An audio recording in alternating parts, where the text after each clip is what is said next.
Welcome to eLearning's video lectures in mathematics. Perhaps you are one of those students who have wondered, why do I have to do math? Or, what do I need math for? Only to be confronted with the answer, you have to do it, or it is compulsory. Well, there is a good reason for this, as mathematics is an essential tool in many fields, from natural sciences, engineering, and medicine, to social sciences like economics and sociology. So, what is mathematics? Mathematics deals with numbers, yes, but more fundamentally, mathematics is the study of quantity, space, structure, and change. Each of these areas arose out of practical concerns like commerce, land measurement, astronomy, etc., and is linked to broad and well-known subdivisions of mathematics. The study of quantity grew out of the need to do calculations in business. Of course, this starts with numbers and the operations on them which characterize arithmetic. The study of space has its origins in geometry. A branch of this, trigonometry, combines space and numbers as in Pythagoras' theorem.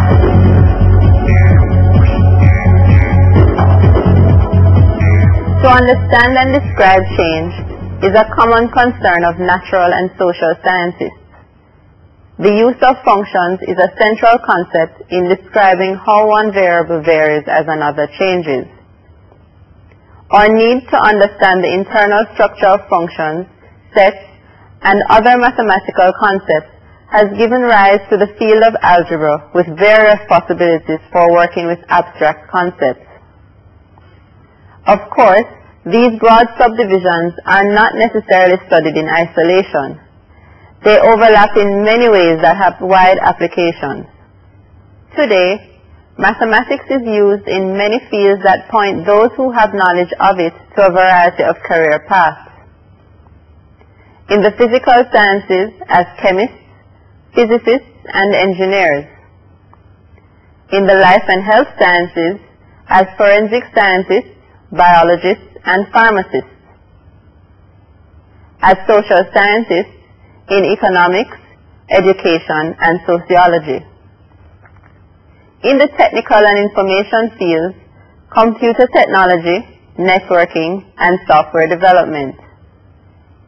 In actuarial science, as statisticians, in medicine. There is even a career path in pure math, or doing math for its own sake. So you see, these are just some of the many possible answers to the question, why do I need to do math?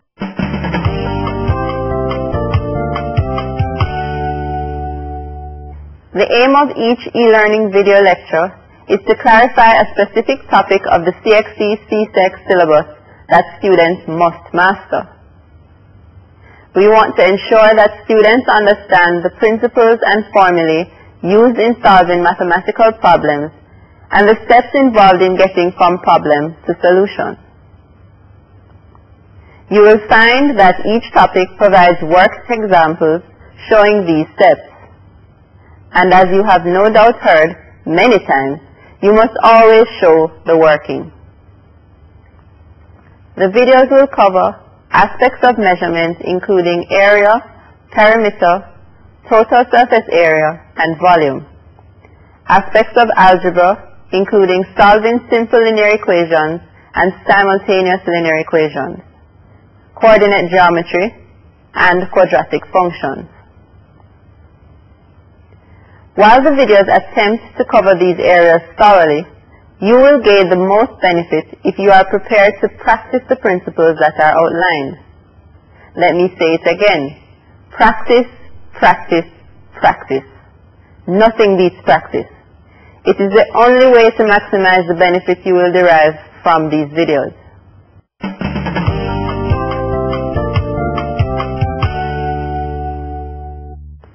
Now we come to the CSEC math exam itself. What does this entail? The CXC-CSEC mathematics examination consists of two papers. The first paper that you will complete is paper 2. You have 2 hours and 40 minutes to complete this paper. This is a structured paper and is comprised of 2 sections. In section 1, you will be required to answer 8 compulsory structured questions which cover the topics sets, computation, consumer arithmetic, relations, functions and graphs, algebra, statistics and probability, measurement, and geometry and trigonometry for a maximum of 90 marks. Section 2 consists of 3 questions covering the topics algebra and relations, functions and graphs, geometry and trigonometry, and vectors and matrices. From these 3 questions, you will be required to choose any 2 for a maximum of 30 marks. When in the exam, make sure to read through the question paper first to familiarize yourself with it and to get an idea of what you will be required to do. Choose the question with which you are most comfortable first. You do not have to answer the questions in numerical order.